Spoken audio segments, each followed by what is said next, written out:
सभा हो रही है, यह हमारे लिए विशेष मायना रखता है और मैं तभी से स्टेज पर बैठा हूं, इसी बात को सोच रहा हूं। और बहुत लोगों को याद भी होगा, आज से 10 वर्ष पहले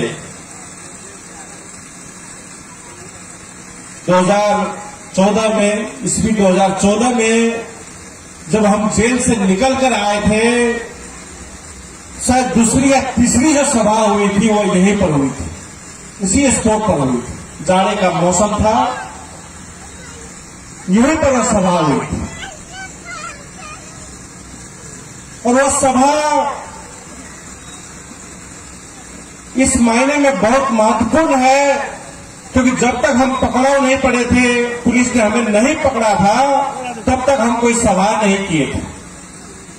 तो जनता को हमारा विचार अच्छा लगेगा कि नहीं लगेगा, जनता का उत्तर क्या होगा, रिस्पांस क्या होगा, ये मालूम नहीं था।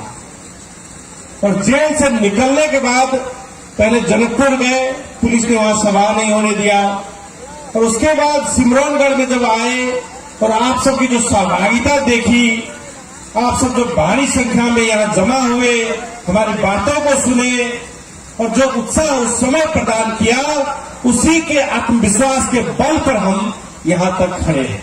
ये हम आप सभी को, सिमरौनगढ़ के जनता को, बारा के जनता को धन्यवाद देना चाहते हैं और इस पावन भूमि को भी धन्यवाद देना चाहते हैं क्योंकि इस पावन भूमि में ही ऐसी कुछ बात है जो हम सभी के लिए सदैव गर्व का विषय रहा है। हम सब नहीं जानते थे अपना इतिहास, पहले अपने इतिहास नहीं जानते थे, इसीलिए जो शासक वर्ग ने पढ़ाया हम मानते रह गए।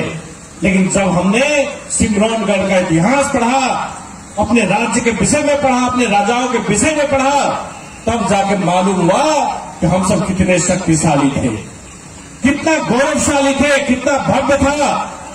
तब जाके हमको मालूम हुआ, तब जाके हम गर्व करने लगे कि हाँ, हम सब छाती ठोक के कहते कि हम सब मधेसी हैं और हम सब अपना इतिहास वाले हैं कहते करें। तब सब हम सब कहने लगे हम सब वीर मधेसी हैं, मधेश के रहने वाले आके जी है, कहीं पर सुनाया होगा आपको।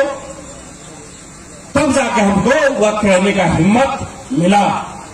और वास्तव में क्यों न हो, यह नान्यदेव का द्वारा स्थापित किया गया राज्य था। सिमरौनगढ़ राज्य इतना शक्तिशाली था उस समय कि बंगाल तक के राजा सब इस देश से, सिमरौनगढ़ से रिश्ता बनाने के लिए लालायित रहते थे। कहते थे अगर इस देश से रिश्ता बन जाएगा ना तो हम सब भी सुरक्षित रहेंगे, मजबूत रहेंगे। इतना शक्तिशाली यह राज्य हुआ करता था सिमरौनगढ़।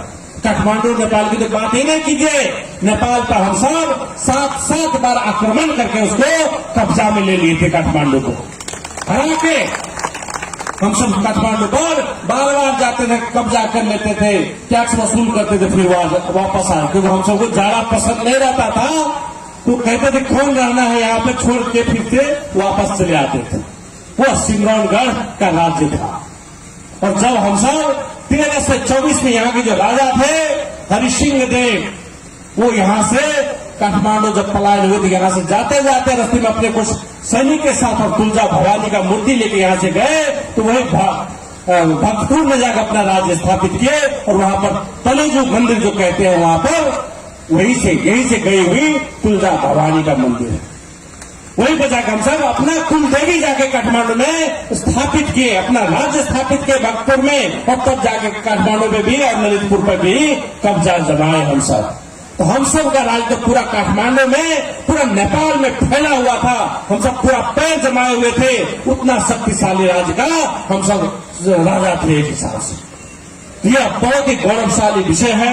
इसीलिए हम जब भी यहाँ पर आते हैं तो भावनात्मक हो जाते हैं, ऊर्जा मिलती है यहाँ से कि भाई हम सब क्या थे, वो गौरवशाली इतिहास हम सबको फिर वापस लाना है। इसलिए भी हम सब प्रतिबद्ध हो जाते हैं। तो विकास की बात तो है ही, विकास तो चलता रहेगा, होवे करेगा, अधिकार मिलेगा, लेकिन हम सब उतने में संतुष्ट हो जाएंगे, ये बात नहीं है। हम ये भी बताना चाहते हैं, नहीं खाली हम सब खाली ढाल चाहिए, सड़क चाहिए, ढलान चाहिए, पोखरी सौंदर्यीकरण चाहिए। हम सबको वह गौरवशाली इतिहास की